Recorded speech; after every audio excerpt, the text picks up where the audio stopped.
Good morning, everyone, or afternoon, I guess, depending on where you are. I'm Mike Dudas. I'm the Chief of Pediatrics at Virginia Mason and the chair of our ambulatory pediatric collaborative. And I am very excited to introduce our topic today for our next Pediatric Health Lunch and Learn series. Today's topic is pediatric adverse childhood experiences and related life events. And we have two great speakers for you today. I'm going to introduce our second speaker first. It will be Dr. Megan Babb, who is a primary care physician and fierce patient safety advocate who has been practicing medicine for over a decade. She is currently a graduate student at Tufts University, working toward a master's in diversity, equity, and inclusion leadership, where she is currently researching healthcare reimbursement models and the effects they have on the health outcomes of marginalized patient population. Aside from being a physician, she's also a mother to 4 young children. Welcome, Dr. Babb. And our first speaker today is going to be Dr. Amy Chapta, and she is a practicing pediatrician with 26 years of service in the profession. She started All About Kids Pediatrics in Tempe, Arizona, in 1998, and joined Phoenix Children's full-time in September of 2020. She's the medical director of the Center for Resiliency and WellBeing at Phoenix Children's and works part-time seeing patients. The Center for Resiliency and WellBeing at Phoenix Children's is a program focused on healing children and teens identified as high risk due to adverse childhood experiences and their supporting caregivers. The mission is to transform the lives of Arizona children who have experienced adversity or trauma by providing evidence-based, integrated, and integrative health services. She has obtainable ambitions to grow the program to be able to help children in all parts of Arizona who have suffered significant adversity and help in educating pediatric providers and community leaders about how adverse childhood experiences affect children and teens, how to strengthen childhood resiliency and the importance of compassionate connection to mitigate and prevent long-term negative health outcomes due to adverse childhood experiences. When Dr. Chapta is not working, she enjoys traveling, learning, exercising, and spending time with her spouse and dogs. Welcome, Dr. Chapta.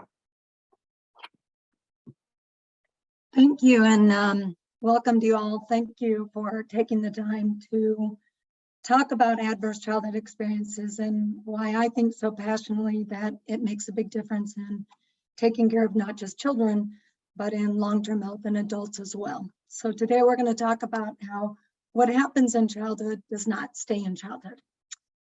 The primary learning objectives for my presentation are to summarize the adverse childhood experience studies, define how trauma can impact childhood development, describe the 3 types of childhood stress responses, introduce the affiliate response, identify how toxic stress affects the brain and body in children, review possible signs and symptoms of toxic stress in children. So it all started about 6 or 7 years ago. I was reading an article on my porch at my house and just, trying to update on education. And I came across an article that astounded me. And at one point actually even made me feel a little bit defeated, thinking that with all my passion and education, I could only influence about 15 to 20% of a child's outcome into an adulthood. And there was all these other factors that made a greater impact and made a bigger difference. And so what I did was I started saying, well, how is this and why is this? And what is it that makes the bigger impact in a child's life? And so I came across this article of the Adverse Childhood Experience Study of 1998 by Drs. Felitti and Dr. Anda, where they surveyed over 17,000 adults. And these 17,000 adults were predominantly Caucasian, college educated, and had insurance. And this is really important because this is, the higher part of the socioeconomic group. And yet what they found is when they looked at these 10 questions or these 10 categories of adverse childhood experiences, what these 17,000 adults had experienced in the first 18 years of age. And they looked at abuse, physical, mental, emotional, sexual abuse, physical and emotional neglect, and then things we say that are within the household dysfunction of living in a house with somebody mental illness, an incarcerated relative, mother treated violently, somebody with substance abuse, or divorce. And when they asked the questions of these 17,000 adults, what they found was jaw-dropping to me. That in the first is that significant negative experiences in childhood were very common. And they showed that really only 1 in 3 people, 1 in the 3 of these adults, had not had at least one of these bad experiences occur in the first 18 years of age. And in fact, that 1 in 8 of these adults had had 4 or more of these bad experiences. The second thing it showed is that ACEs knows no boundaries, that risk factors associated with adverse childhood experiences and poor health outcomes were regardless of gender, of race, their income, whether poor or were very financially well off, if they had health care or not, and their educational level. And then lastly, the third thing that they found was that there was a cumulative response, a dose-response relationship, that basically if you had an increase in adverse childhood experiences, you're at a higher risk of having some of these things like mood disorders, anxiety disorders, substance abuse, depression, and so on. And in the mental and behavioral world, this makes a lot of sense. Specialists in these fields have been seeing it for years. But in the physical health world, this kind of got pushed aside. And yet in this questionnaire, it showed that it also was associated with chronic physical disease, like diabetes and heart disease, ischemic heart disease. And they actually showed that the risk of having ischemic heart disease with an adverse childhood experience of 4 or more was actually even higher than if you had the cumulative of having high cholesterol and diabetes together. So it was an extremely high risk. When Drs. Felides and Anda presented this information at a conference, they were laughed at and even ostracized. They were told that they were nuts. How in the world could something that experienced in childhood, like poverty or mental abuse, be associated with an adult health outcome like diabetes? Didn't make sense. And what wasn't understood is, what is this black box in the middle that we were really missing, that we were taking out of context, something that happens in childhood. And then there was these 20 years, 30 years later, and there was an adult disease, but there was no context to it. And so what there's been is a lot of information over the last 25 years. And what I kind of found out as I looked through it is that it really all centers back to the human stress response. Now, I'm guessing all of us here on this presentation day learned the stress response pathways and the actions of the hormones and chemicals that are released in medical school. Well, here it again surfaces again. The human nervous system is magnificently designed so that in the face of a real or even a perceived threat, there's a complex and well-orchestrated release of neurohormones, like we're looking at norepinephrine and epinephrine, adrenaline, and cortisol, and even cytokines that help us to thrive and help us to survive in the moment. And this is great if we're in front of Bruno the bear here. But most of us are not in front of this bear all the time. But it helps us in that point in time to be able to meet the need and be able to survive in our environment. So we have a threat, or let's say an adversity. It goes down into a part of the brain that fires the HPA axis to release cortisol and epinephrine. It first releases adrenaline or epinephrine to help us release glucose to give us energy, increase our heart rate to give oxygen and to deliver the glucose to these parts of our body, and increase the blood pressure. It increases the muscle tension to be able to run away from the bear or even fight the bear.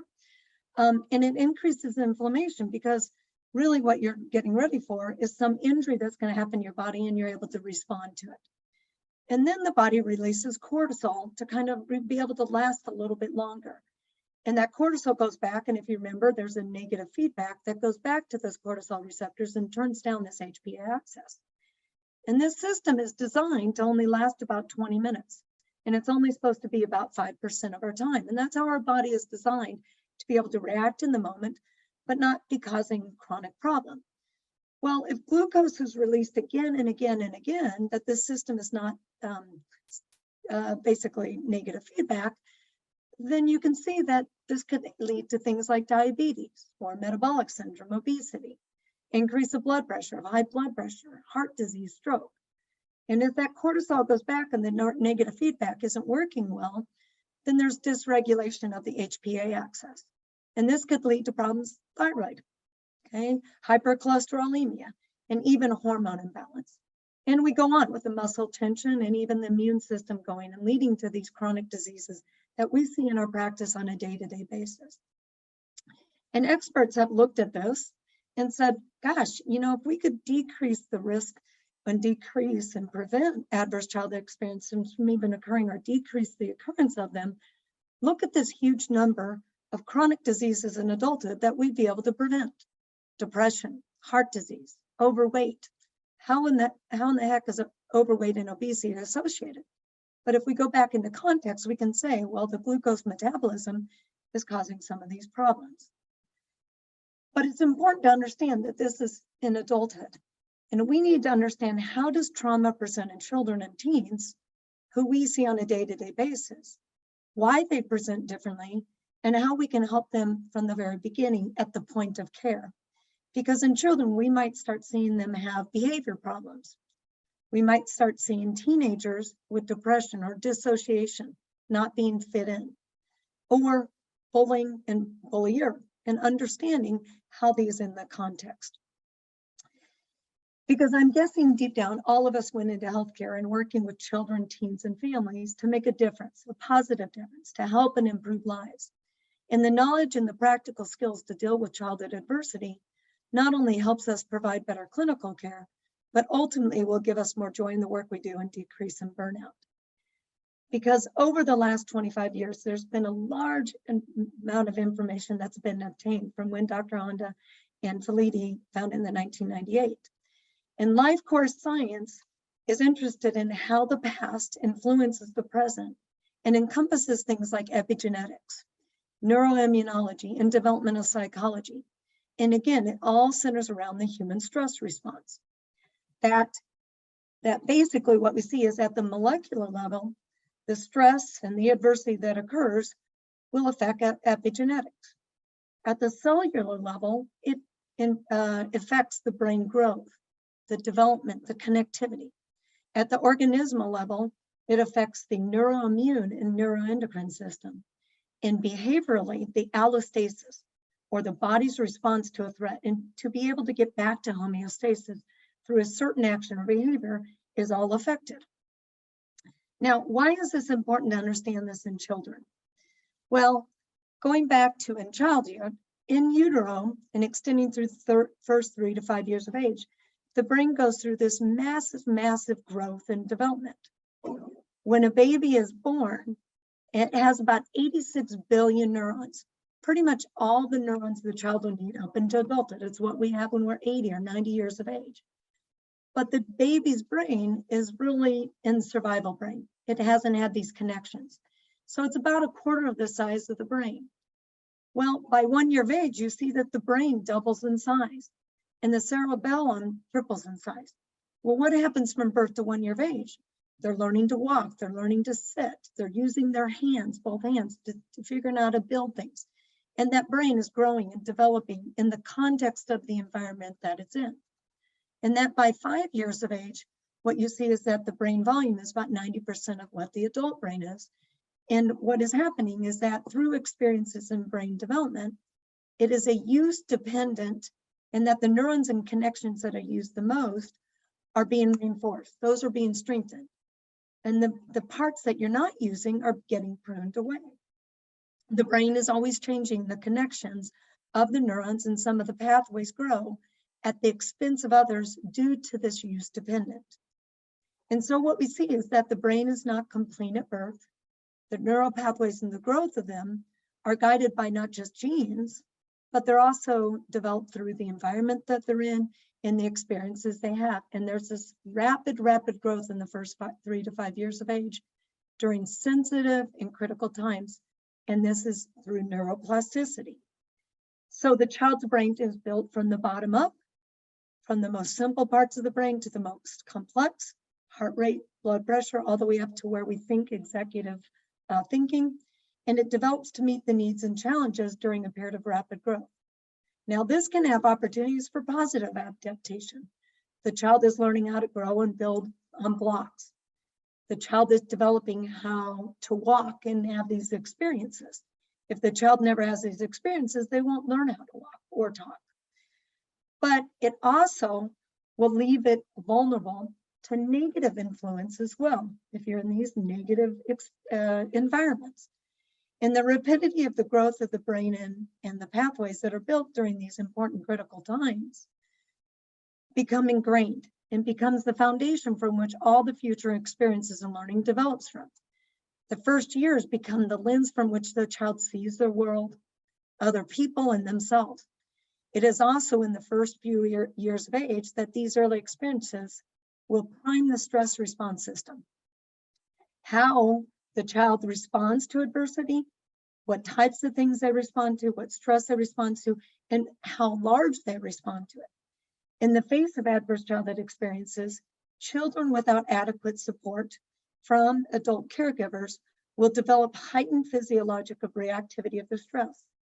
And this makes sense. In the context of a threat without protection, their systems are preparing their child to be able to survive in this really harsh environment. But the good news is that ACEs are not destiny. We see that, we think if you're in positive childhood experiences, well, you're going to have a healthy lifestyle, academic success, and economic productivity or stability. And in adverse childhood experiences, well, poor health outcomes. But what we want to do is working with children is how do we change that? How do we look at this and what are the things that we can do now that actually, if somebody has experienced or had experience of adverse childhood experiences, that they too can have a healthy lifestyle, academic success, and economic stability.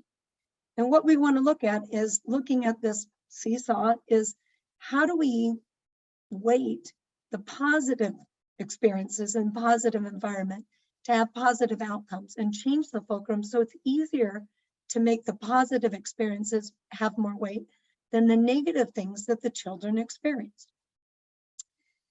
And once again, it all goes back to the human stress response. Jack Shankoff and the Center on the Developing Child in Harvard came up with a taxonomy to describe what is going on in children and teens. Positive stress response is necessary for growth. And what we have is brief and mild normative experiences that a child will go through that is in relationship with safe, stable, nurturing adults that are present. And when these safe, stable, nurturing adults are present, what it does is it will basically shut down the stress response, the cortisol, the epinephrine, adrenaline, and the cytokines. It shuts it off. And now this child is able to develop skills of resiliency and new growth.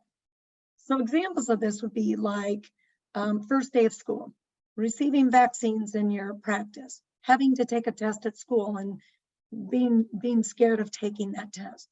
And with those safe, stable, nurturing relationships, they're able to buffer it so they can learn new skills.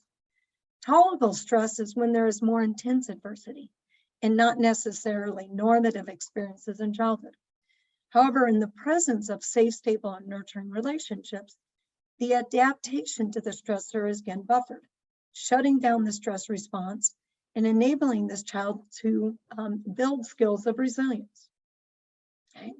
Examples of this would be like a major divorce in the family, a death in the family, a move to a different state, or death of a beloved pet, these type of things that aren't always normative in every family. And then you have toxic stresses when there's extreme or prolonged stress.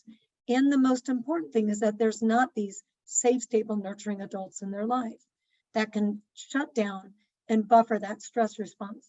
So what happens is that there's this persistent elevation of the stress hormones that actually will disrupt brain architecture, pathways, immune system, and cause the increased risk of negative health outcomes. And so what we want to do is understand what are these risk factors that push it from tolerable stress responses into toxic, like multiple traumas, persistent of traumas, a lack of supports, a lack of resources in the community, and even parental stress, not being able to be those safe, stable, nurturing relationships even with something that could be a tolerable stress, and being able to push toxic stress over into tolerable by early detection of it, helping build skills of resiliency, intervening earlier, being emotion buffers, and giving more positive support. And so what we see again is this goes back to that stress response. These safe, stable, nurturing relationships with adults, adequate amount, will go down this other form of a pathway on the stress response called the tend and befriend, or the affiliate response. We've all heard about the flight or fight and the freeze, but the fourth pathway is this affiliate response that releases oxytocin. And when oxytocin is released, it actually causes a tending and befriending. That ability to go pro-social, to bring all your people around to say, hey, what are we going to do in this situation to shut down this stress response and be able to get up and back up to the executive functioning of the brain and be able to think through a problem solving and develop skills of resiliency. Now, where does adverse childhood experience and toxic stress make its effect on the brain and the body? Well, let's first talk about in the brain, in the limbic system and the prefrontal cortex. Now, the amygdala is one of the areas in the child's brain that is significantly affected by that cortisol that keeps going back into the brain. And it basically goes on to the amygdala. And what it does is it makes it increase.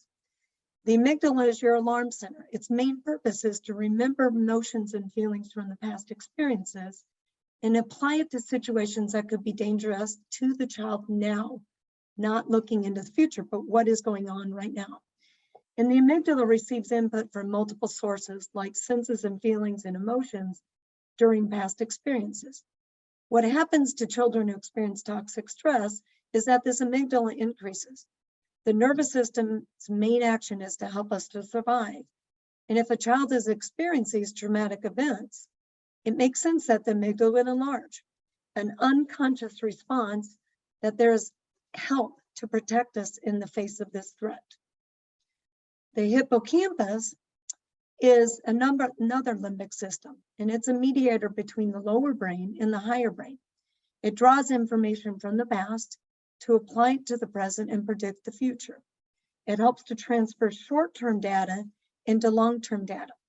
And what happens in children is that this area gets smaller and smaller because the child doesn't need to have to think into the future when you have to survive for today. It's not sitting there and saying, gosh, I wonder, is this a black bear or is this a brown bear? No, this child's just responding to this situation and trying to survive in the moment.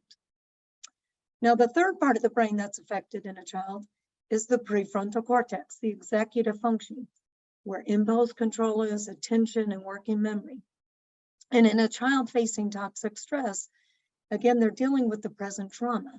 They're not trying to think for in the future. They're developing skills to be able to survive just for that moment, right now, today. And what happens is you start seeing that this area gets smaller and smaller. So you see children that might be more reactive. They might be more impulsive in thinking. They might be more not being able to remember things. And so what happens in children is that their survival skills to be able to survive in this moment right now are getting honed in and getting bigger and bigger. And the areas to develop skills like in school and to develop resiliency skills are being shut off. And so what you might see are things like anxiety and fear because they're reading, they're hypervigilant, responding to now, behavior problems, learning disorders, attention and concentration problems, hyperactivity, and even trouble keeping up with schoolwork. Now, the other area that toxic stress makes its effect on the body is in the immune system. What we see is that with chronic and severe stress, it causes, again, if we go back to that stress response system, it causes a dysregulation of the inflammatory and the immune system, those cytokines that are being released. Because what's happening is that the body is getting ready for an injury. It's releasing those cytokines too. If the bear was to attack me and I got a huge laceration, it's getting those platelets be able to help me to clot. It's helping to bring those inflammatories to help you to heal easier, to help you to survive in the moment. And what happens when there's a dysregulation and you keep having more and more cytokines released, it's causing inflammatory diseases. And so we might start seeing things like more asthma, allergies, eczema. And what happens is that the body's amazing. It shuts down parts of the body that's not needed so that it can use more energy to be able to work on the moment of what you're needing the energy for. So what it does is it suppresses the humoral immunity center. You're not fighting COVID or the flu. You're getting ready for a cut or a break. So it suppresses the humoral immunity. And now you see children that might be more susceptible to infections, more ear infections, more colds, and more just generalized infections. It also will activate the inflammatory response center in the brain, because what inflammation is going on in the body, we do know now that it can cross over in the blood-brain barrier. And if there's inflammation in the body, there's also going to be inflammation in the brain. So we see children with more anxiety, more depression. And lastly, in the immune center is this thing called the sick syndrome, this somatic perception impairment. When under threat, like bullying here with this child, a teen not feeling like they belong, the nervous system acts like it did when it was in front of the tiger. It goes into survival mode and once again does everything it can to keep you safe and alive. But humans are social creatures by design, and it is not in our nature to be antisocial.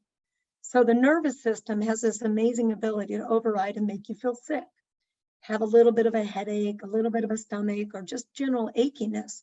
Because when you feel that way, you want to go back into the places where you feel safe. It might be your home, it might be your bedroom, but what ultimately you're doing is you're going hiding and getting into these safe places, and your body has this amazing ability to make you antisocial. Lastly, we see that chronic adversity and toxic stress has effects on genes. Adversity doesn't really actually change the gene themselves, but affects the promoter region right in front of the gene called epigenetics. All genes have cortisol receptors on them, and too much cortisol changes the sensitivity of the genes to either turn on or turn off. Basically, how the DNA is read and transcribed, or gene expression. And so what we see is that life course informs us what is in the middle. We have these adverse childhood experiences. We have this black box that now we understand to have long-term consequences. And what we just went over is basically at the molecular level, it changes the epigenetics. It turns them on or turns them off. At the cellular level, it's the brain connectivity and how the function of the brain is.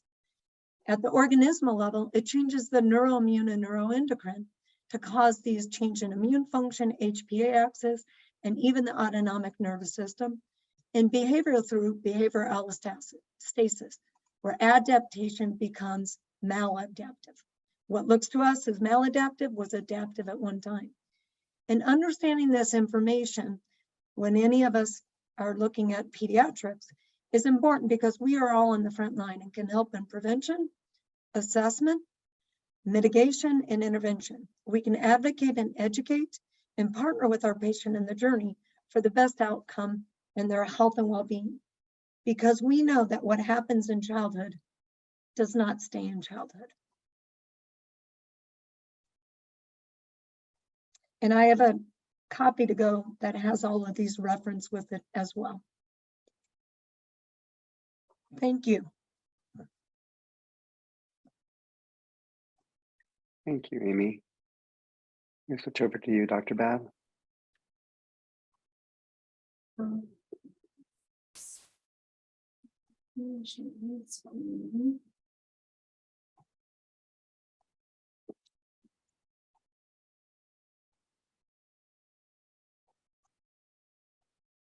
So now what I will be discussing today is how we apply the ACE screenings in a way that allows us as clinicians to feel as though we have the to be able to do this among all the other things that we're asked to do in the role of primary care.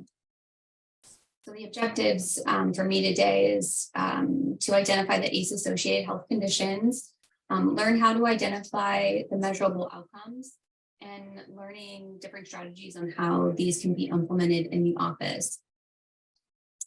So first and foremost is the question that comes up is, okay, well, who do we screen and when do we screen them? For myself in my office and what we do that seems to work really well, and what was recommended by California's former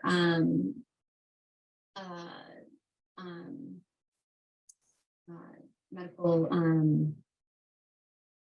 it's escaping my mind, but Surgeon General. Thank you, Surgeon General. I want to say Attorney General, Dr. Nadine Burke, was that recommendation was that we screen at 2 months of age at the 2-month-old child. And then from there on out, every year after, 13-year-olds and older should be given the form to complete themselves.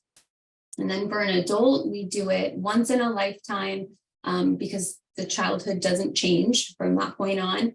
And what we'll get into a little bit later is for those who are internal medicine or family practice who are working with adults, Medicare is not covering the service. And so the screening purposes for billing, we recommend less than 65 years old.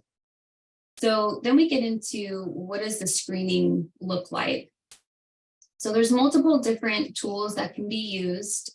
In California, where I am, we use the UCSF version of the PEARLS. And there are 2 different types. There's an identified version and a de-identified version for each category. So we have a pediatric, we have an adolescent, and we have an adult. Now, for the state of California, the second part to this screening tool, which we hand to them as a piece of paper that they fill out, is actually research questions that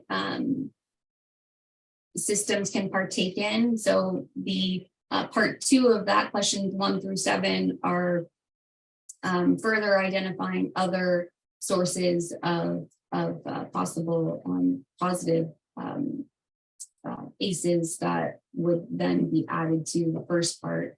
But you can see that there's a little bit difference between the pediatric and the adult.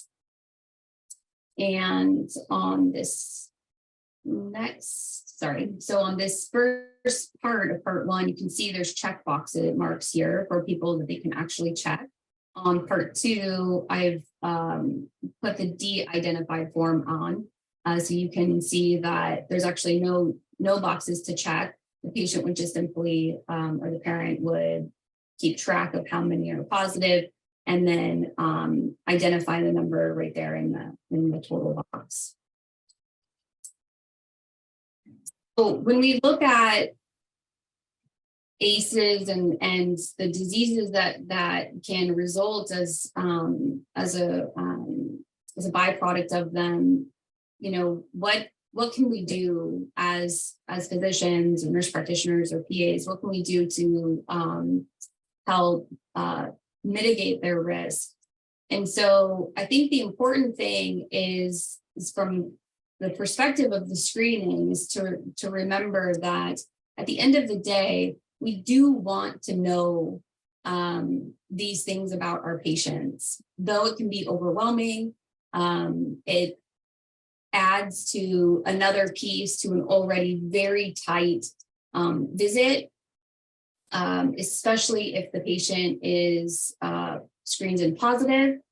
Then it creates just one more thing for us to do. But I think that it's important to recognize that by identifying those who are most at risk, we are able to utilize resources that are actually available in most communities that we might not necessarily be aware of.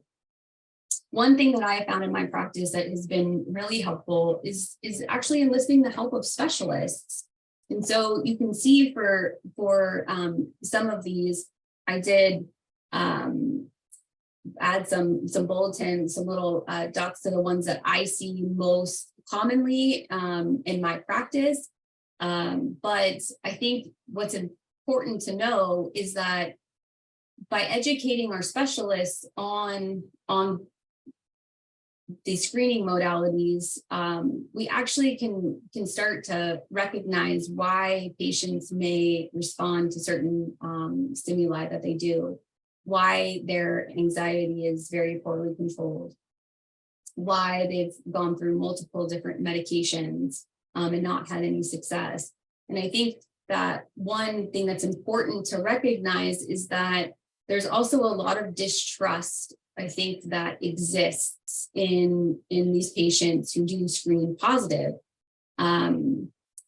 By understanding that there is something deeper than what lies on the surface, I think creates a different perspective for the patient, because it creates a different level of trust between the clinician and the patient. And so by engaging in specialists, whether it be neurology because of a patient who's suffering from chronic headaches that don't seem to be well controlled, anxiety, depression, an individual who's struggling with substance abuse, you have someone who has high risk sexual behavior.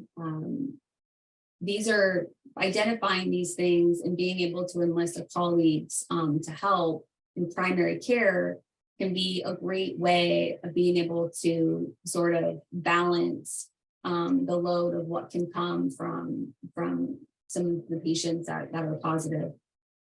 The other is utilizing ancillary services. So for us, where I am in my large medical system, we do have access to individuals on our foundation side who help out with different things behind the scenes in terms of identifying vulnerable patients. We have pharmacy reach out, we have nurses that can help, and making sure that patients are getting their medications, making sure that patients have adequate access to transportation for their appointments. There's also services like looking into things like Comcast and internet, and there are ways of being able to provide, if not free, significantly reduced access, so that if anything, visits can be done via Zoom, so have access to internet. So there are other areas that we can be looking at that will allow us to help in treating the patient as a whole when it comes to some of these conditions. So one of the things that's nice about when we capture the screening and those who are positive is we're able to identify high-risk individuals. And there's so many different measurable outcomes that we can use. I mean, I listed a handful here, but just for example, you can measure teen pregnancy rates, ER utilization rates, asthma inhaler compliance. How often are individuals requesting their inhaler? Are they requesting their Pro Air, at a rate 3 times their controller?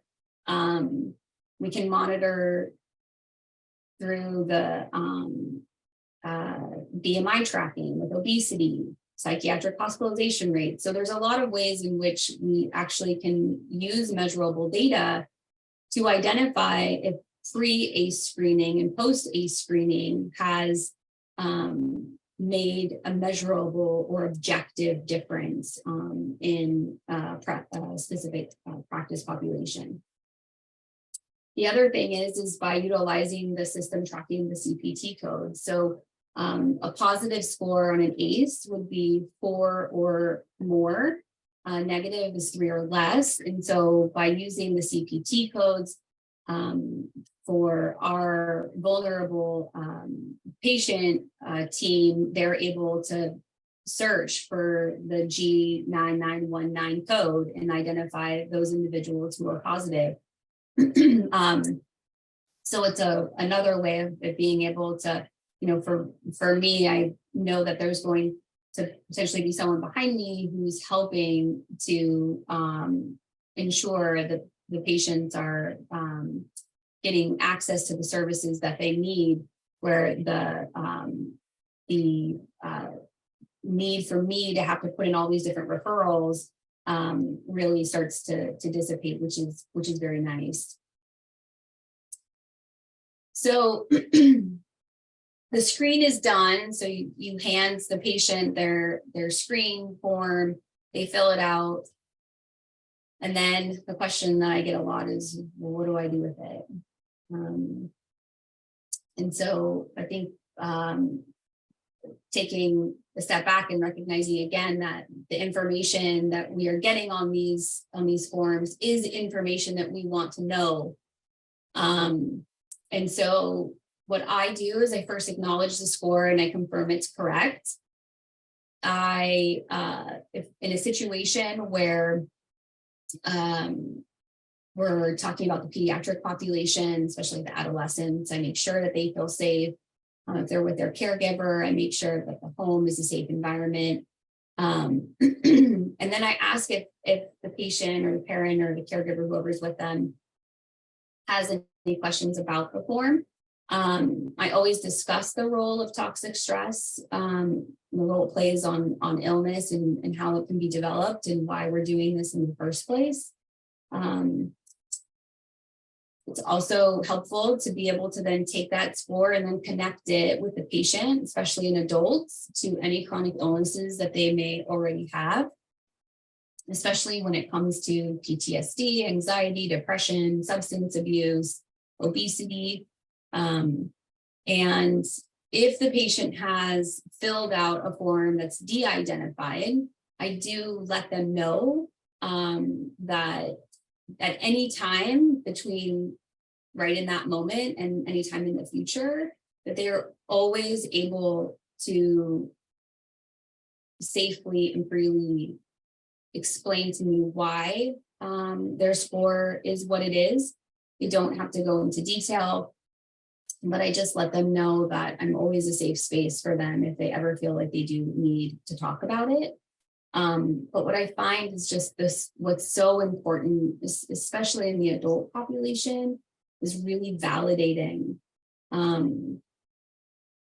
There's perhaps maybe research done on this. I actually haven't dived into it.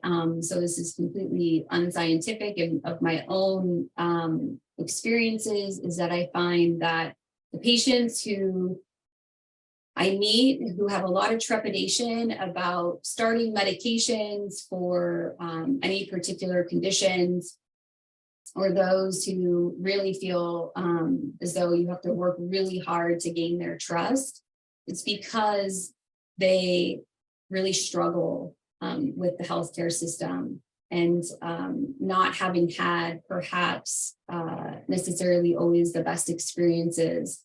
And so by simply validating to them that I recognize that what they went through as a child could be playing a role in what they're experiencing as adults, I really can't tell you how much of a weight I can see actively being lifted off their shoulders when I tell them that. Because I think for a lot of us, we want to know that what we experienced was something that changed who we are, and identifying that allows us to be able to then change the trajectory of it from that moment on.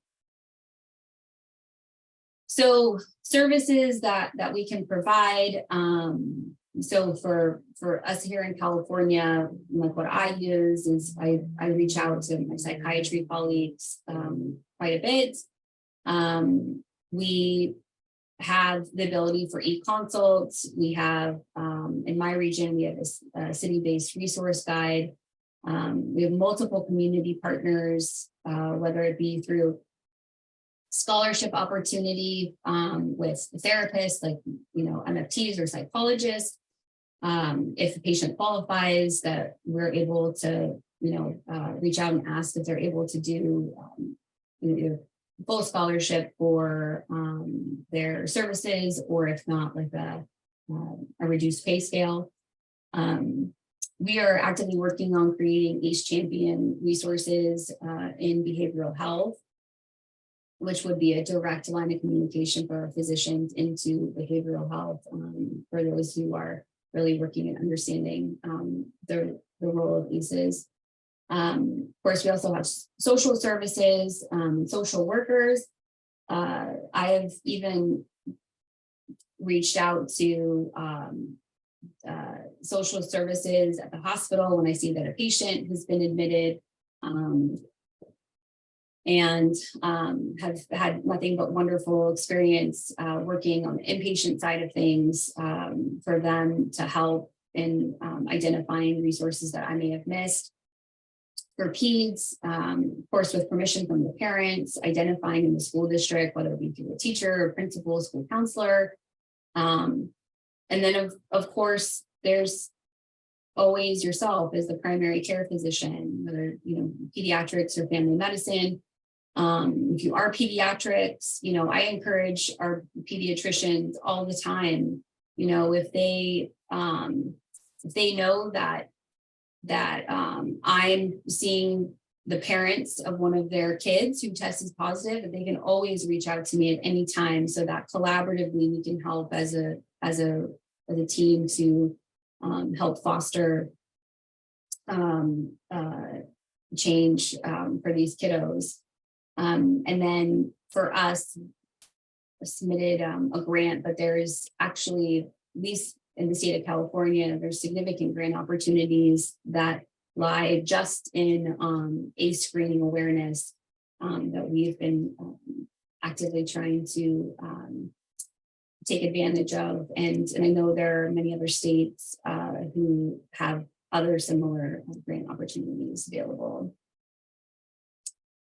So strategies to help facilitate these change. I feel like I say on a daily basis, this is a marathon, it's not a sprint. You're not expected to identify these things and change the course of any individual's life within a 30-minute visit. Even though scheduling, I'm sure for many of us, is very difficult, as just access and availability is hard. For a handful of my kiddos who I see who are positive, I will often see them, every 4 months. And I find that significantly helps reduce the stress, knowing that they have an appointment with me just to come in and say, yeah, I'm doing great. Everything is staying as it is, seeing my therapist, just to get a chance to check in. I know takes a lot of stress off of them, because the thing that I hear a lot is, well, Dr. Bob, it's really hard to get into you. And when I do, I feel like I have to wait, 3 or 4 months just to see you. But having those appointments available already scheduled, so if they need them, they have them. If they don't, they can cancel them. For these patients who are positive, I think has really been a huge game changer for me and them. And then, of course, like identifying their risk factors for anxiety, depression, eating disorders. If we can get ahead of those things before they happen, then that always is a much better situation than after the fact. And then lastly, the future is hopefully that all medical systems and groups will have ACE-aware champions that become a great resource tool for all clinicians in the system to be able to bounce questions off, ideas off, ask about resources that are available. And so that's currently what our medical group is working on. So I'll go through this pretty quickly, but when it comes to the actual rolling out the clinic, how do you get started? So it looks like in the form of compassion and empathy and recognizing and that trauma presents itself in different ways. And having trauma-informed care for medical assistants and MORs and everyone really in the building becomes really important, because it really creates a very inclusive and environment where you can really feel the compassion of those in the building. The other thing is recognizing that words matter. Inclusion and inclusive language is really at the core of exceptional care. If a patient doesn't feel safe from the beginning to speak out, they are not going to allow the things that are very vulnerable to them be known. So creating a safe space for parents and children to feel included by, it starts with what's in the room, the posters, making sure that all races are represented, that pronouns are known, preferences, and recognizing that that this is a safe space for patients to share what they need to is really a huge part of the first part of the process. And then allowing a space for discussion, discussing difficult cases with staff. And I find one of the most important things that I have found in my practice for my neurodivergent patients is by including the staff in the discussion of their care after the fact, and letting them know that, hey, Michael's on my schedule today, and I just wanted to send a reminder, let you guys know that he is neurodivergent, and we have to be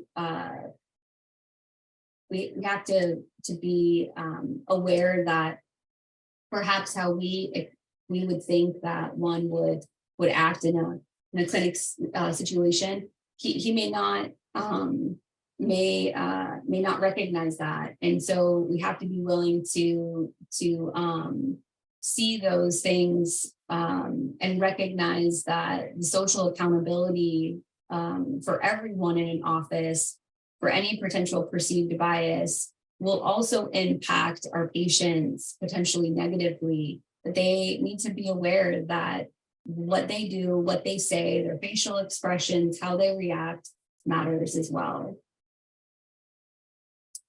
So for us in our work, what we do in the beginning of the day, start with a huddle with my team. I identify those on my schedule who are due for screening. The MA will give the ACE screen paper to the patient or the caregiver and just explain the purpose of the form. In all my exam rooms, I have this barcode where they can use their phone and take a picture of it. It's going to take them straight to the California ACE Initiative website that will allow them, while they're waiting for me, to read up about it if they want.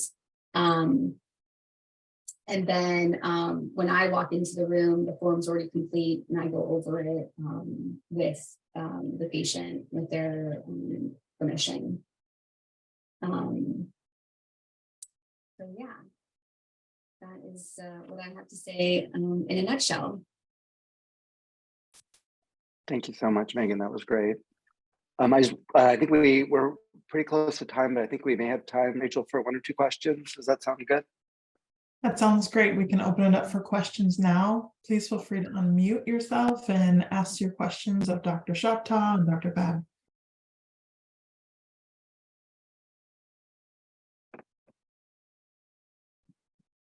And maybe I have a couple questions while you guys are formulating yours. Maybe I'll start with Dr. Babb. I was interested in that slide where you showed the 2 different G codes, with positive being 4 or more and negative being 3 or less, but it feels like 1, 2, or 3 can be significant. How do you address, maybe what's in this sort of area sort of considered less versus more in your practice?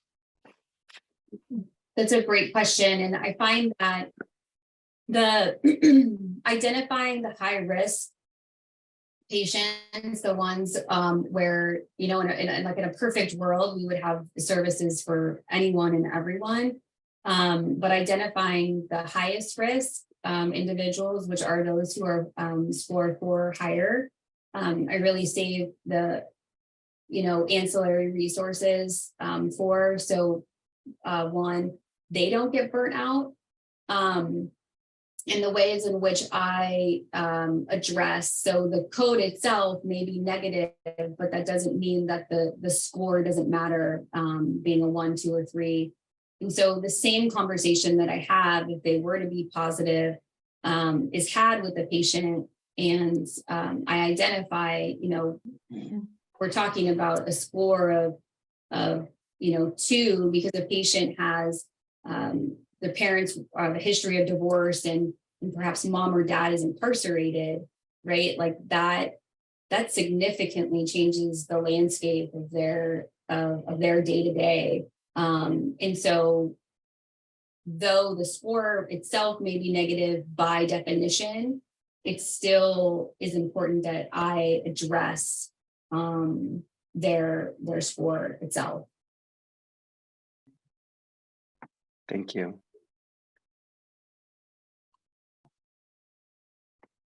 And Dr. Shoptaw, any comments on that same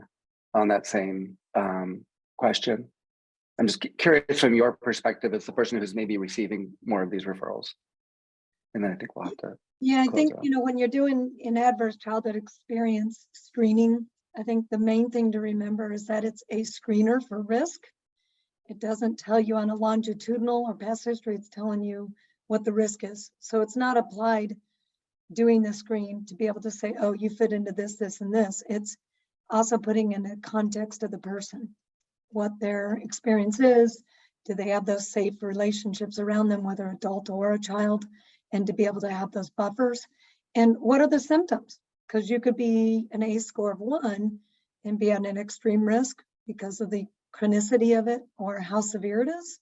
Or you could be a ACE score of 5, but have a lot of support systems and do well. And so again, using that screener, understanding all it is a risk. That's super helpful. Thank you. All right, I think we are at time. So thank you. Thank you for the great content, both of our speakers, and thanks everyone for their engagement and joining us today.